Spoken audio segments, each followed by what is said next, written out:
Hi, it's Alan here. I just want to talk about development and the risks in development. People often ask me what's better, renovations or subdivisions, because we do both, and it's a hard question to answer because everybody's different. Everyone likes different things, but I think it's probably better if I just summarise that I've encountered development and covers both, or nearly all the developments anyway. So more or less, you've got sales risk in terms of the product that you're producing not selling to what you expected to sell for, things costing you more than what you expected to cost, and time. Things take longer than what you expect, so everything means less dollars in the bank account at the end of the development. So when it comes to market risk, the sales risk is when the market is not the same as when you expect it to be when you did the FISO, and the product doesn't sell for as much money.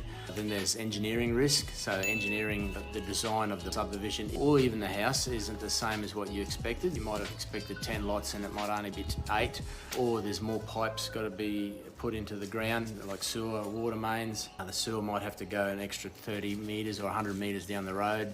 All that adds up, and it's a lot more time as well. Council and approvals risk, that's a risk in itself. What you're expecting to be approved doesn't get approved. That means your yield might drop. That can also be with house construction. There's also construction risk. So when you got the guys coming on site, they might dig up stuff that's not there, like a pile of asbestos, or they might make a mistake.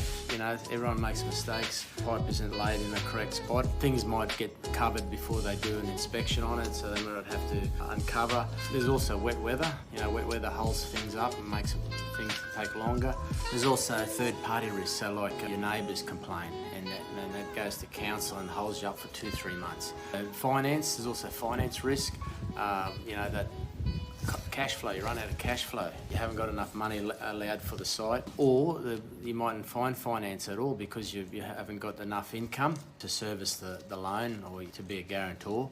So those are the risks in general, and they cover everything, right? And in the next few videos I'll cover something specific to renos. But in a nutshell, the way to mitigate risk, and that's our job as developers, is to mitigate risk, it's easy to do at the front end. You can mitigate these risks by putting a lot of fat into your feasibilities, because if things don't work out in the market as you expect, you've got a bit of buffer, you've got more costs, you got some more buffer, more time, you got more buffer. So always adding in more buffers into your feasibilities is very important, essential. The other thing is to put some clauses in the contract, so offload some of the risk to the owner, give you a little bit of time so you can go to the engineering or your team, you can go to council, do some pre-lodgement meetings.